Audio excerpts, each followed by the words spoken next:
이번 활동을 통해서 해양경찰에 대해서 새로 알게 된 점 있다면?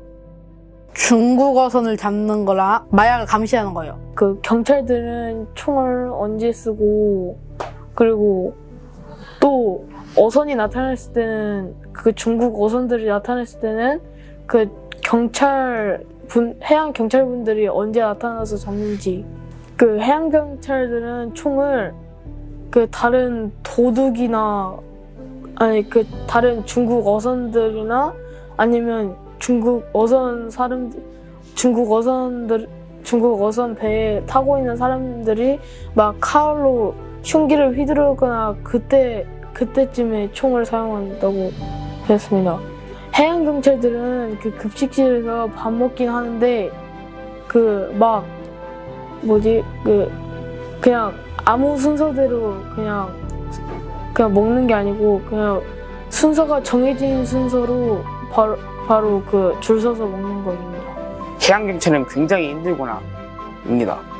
중국 어선들이 문 잠그고 용접해서 약간 잘 못 들어오게 하고 문 밖으로 칼로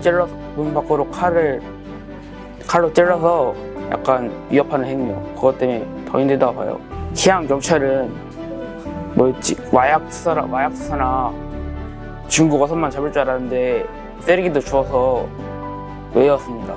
제가 알기로 전에 해양경찰은 이제 세월호 사건을 생각하고 있어가지고 매우 일단 일도 안 하고 막 그냥 놀면서 예산 먹으면서 편한 직업인 줄 알았는데 이번에 해양경찰에 대해서 알아보니까 굉장히 힘들고 되기도 어렵고 열심히 해야 된다는 직업이라는 걸 알았던 것 같아요. 일단은 해양경찰 분들의 역할이 굉장히 중요하다는 것을 알게 되어서 그것만으로도 일단 해양경찰 분들께 감사하다는 말씀을 전하고 싶고, 또 마약범죄, 중국인 어선 잡는 거랑 해양환경 정화 등 많은 역할을 한다는 것을 알게 되어가지고 그것도 이제 굉장히 중요한 역할을 힘들게 하시고 계시는구나 라고 해서 감사하다고 전하고 싶어요. 1차적으로 일단은 가장 새롭게 알게 된 거는 중국 어선들을 불법으로 운영하는 것들을 잡아가지고 이제 다른 데로 넘긴다는 게 가장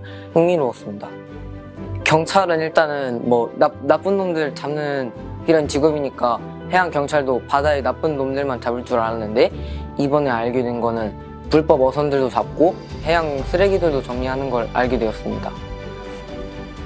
원래도 위험하고 힘들다는 건 알고 있었는데 배워보니까 중국 어선 검문 검색이나 해양 범죄 수사 같은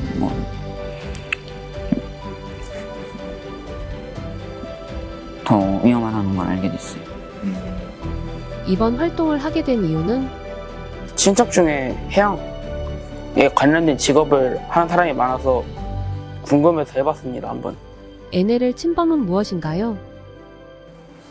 NLL은 1935년 종전 직후 클루크 주한 유엔 사령관이 설정한 것으로 NLL 침범은 우리나라의 해상 경계선을 침범한 행위입니다. NLL에서 해양경찰이 하는 임무는? 동해 최북단 어장 임무선의 조보호 및 통제를 하고 월선 및 피랍을 방지한다고 배웠습니다.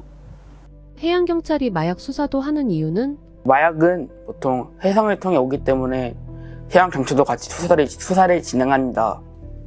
해양경찰 역사에서 가장 기억 남는 사건은? 가장 기억에 남는 이슈는 그 옛날에 해양경찰 네 분이서 중국 어선 제아바사가 중국 어선을 타고 중국으로 납치된 적이 있거든요. 그게 해양경찰 역사를 배우면서 가장 인상이 깊었던 것 같아요. 예를 들어가지고 과거에 옛날에 북한 선박이랑 총으로 교전이 일어나서 침몰했던 적이 있었거든요. 그런 게 또 위험한 사건이지 않았나. 사람들이 해양경찰의 노고에 대해서 더 깊이 알아줬으면 좋겠고, 이게 만약 쉬운 직업은 아니구나 라고 알아주시면 더 좋을 것 같다는 생각이 들었습니다.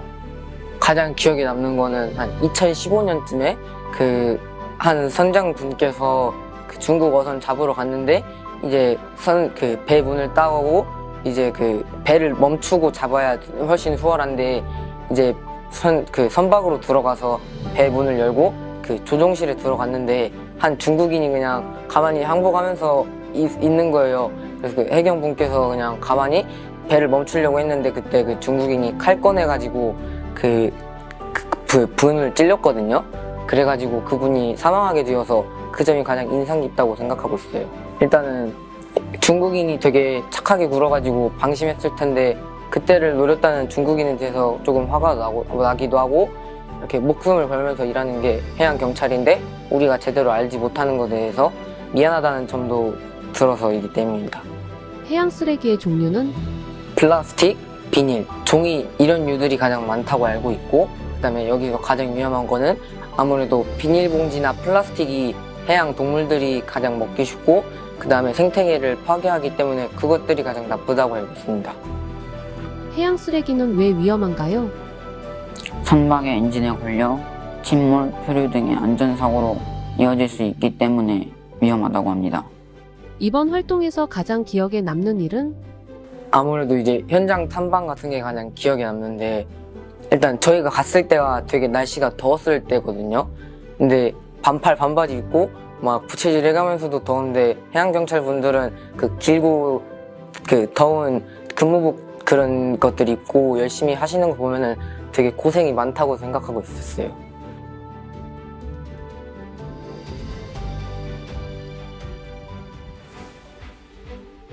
이번 활동을 통해서 해양경찰에게 하고 싶은 말이 있다면? 중국 어선을 잡아주시고 주권 수호를 지켜주시고 해양 범죄를 막아주셔서 감사합니다. 그리고 돌아가신 해양 경찰들에게 명복을 빕니다. 해양 경찰분들 항상 해양 바다에서도 힘드실 텐데 막 중국 어선들을 잡아주셔서 감사합니다. 저도 나중에 해양 경찰이 되면 꼭 이런 일을 하고 싶습니다. 오늘도 바다를 위해 애써주시는 해양경찰분들께 바다에서 항상 해양 환경과 해양 범죄 예방을 위해 애쓰시고 중국어선 검문 검색을 하기 위해 위험을 무릅쓰고 중국어선에 타서 결국 임무를 해내시는 해경님들 정말 감사합니다. 앞으로도 바다를 위해 힘써주시면 감사하겠습니다. 이상입니다. 해양 경찰님들, 우리나라에 들어오는 중국 어선들을 잡고 우리나라의 주권 수호를 해주셔서 감사합니다. 일단은 해양경찰이라는 직업 자체가 밥도 제대로 먹지 못하고 숙면도 제대로 취하지 못한 채 일을 하는데 다른 국민들이나 국가에서도 많이 알아주지 못해서 힘드시겠지만 아무래도 여러분들이 계속 열심히 하다 보시면은 여러분들이 지킨 대한민국이 자랑스러우실 것 같습니다. 그리고 또 위험한 일도 하시고 때론 수고스러운 일도 하시면서 일하시는 것에 대해서 일하시는 노고에 대해서 감사하다고 전하고 싶습니다.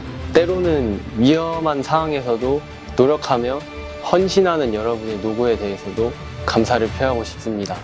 그리고 앞으로도 우리 바다를 이렇게 안전하게 지켜주시길 응원하겠습니다. 감사합니다.